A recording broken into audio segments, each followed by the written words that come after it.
Alright, welcome back to this Maddening Gauge playthrough, part 6. And yeah, I am currently forging some weapons because we have enough, materials to, forge them. And that's pretty much it for these preparations. I even did, the push-ups off screen, so that's not really as important as now. So let's get down to the next map, shall we? Zappy! You came just in time. I'm saved.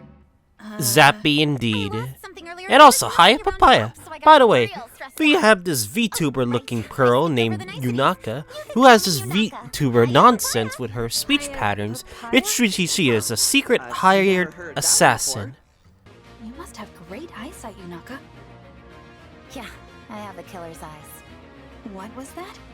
Killer eyes! I've got killer eyes. You know, they're great at seeing stuff. If you ever need something looked at real good, I'm your gal! Anyway, we will get to her in just several minutes, because we have to talk about something important, which is the fact that we are going to be doing our first Fog of War map. Yay, I love fucking Fog of War, so yay, I hate Fog of War. But anyway, let's just talk about this map, shall we? So since this is a rare Fog of War map, I recommend that you have that Illuminate step that you had before, and also the fact that you have a torch. Yeah, because torches are going to be very important for this, because if you get blindly executed by one enemy that could likely kill you, yeah, good luck trying to get as much resets as possible.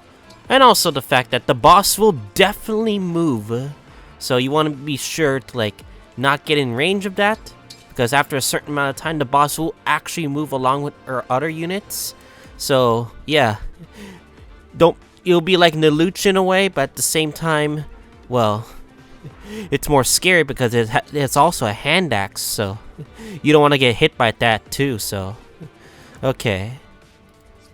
Plus, I also forgot to mention, if you guys have any bond rings, including the ones from your Fire Emblem Heroes account, make sure you use them wisely, because every single bit of stats will help you in the long term, especially ones that could be crucial into being defensive, being offensive. So yeah, make sure you equip your bond rings, and don't forget to not equip them as well. So yeah. So let us talk about Yunaka. Yunaka? Yeah.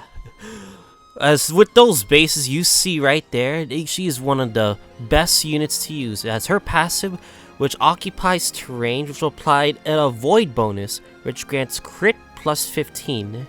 And plus the fact that Covert allows her to double her avoid bonuses, which she will likely dodge a lot more if she's in a special spot that'll likely dodge. So whether it be fixed groups or random groups, she is an amazing unit to use. I put her as best as S tier as possible, because you will get a lot of defense and a lot of res and a lot of speed. She'll get some strength along the way, but she will become a really huge dodge tank in the long run, especially for the early levels of this game, in which her bulk will be proven useful and her speed will allow her to actually double enemies a lot frequently.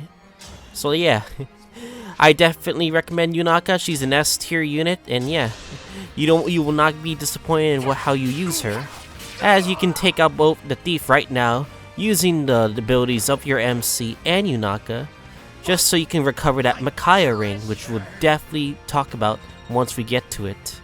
So let us talk about the Papaya ring. Papaya ring is one of the best rings to use, especially if it's hard difficulty, Maddening difficulty, because you will get a ton of EXP if you engage, especially using one of her best things called the Divine Blessing.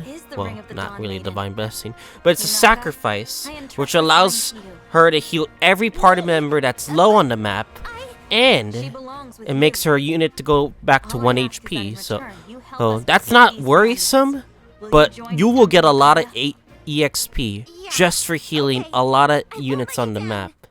And you want to take advantage of that, especially keeping it on Yunaka, because she'll definitely get a lot of EXP gain because she has the Papaya ring. So yeah, I really recommend using as much as engage as possible, because, well, Maddening EXP is so limited that you're gonna need the EXP that you can literally get.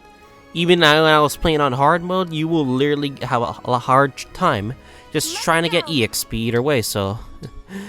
The enemy will literally snuff out the torches, but you don't really have to worry too much about that. Just as long as you keep applying vision back to the whole map itself, and you should be technically fine, as long as you keep your units in a defensive formation.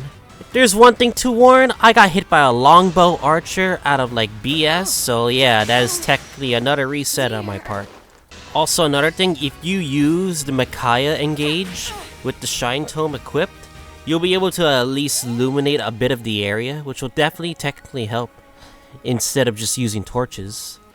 So another thing about this map is that just because that the enemy has a lot of vision doesn't mean that, you know, they'll keep you invincible from getting hit no matter what area you are in, because they'll have tons of vision, which will likely disrupt your flow of the map as well, and you're gonna see why.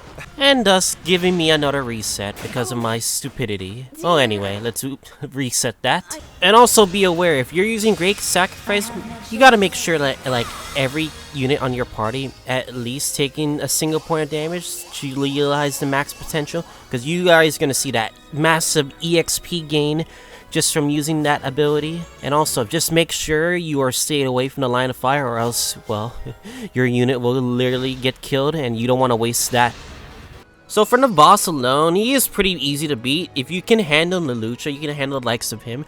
Even though he's pretty weaker than Nalucha, you can at least try to stand a chance against him, but he won't be able to one-shot any unit.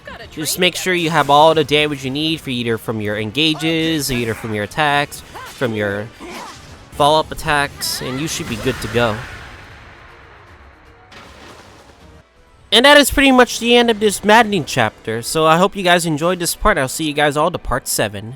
And also, don't forget, we get a cutscene with Vale, which all happens that we're gonna point out a certain thing, which is the foot injury, and it's totally not gonna foreshadow what's gonna happen in the next several chapters.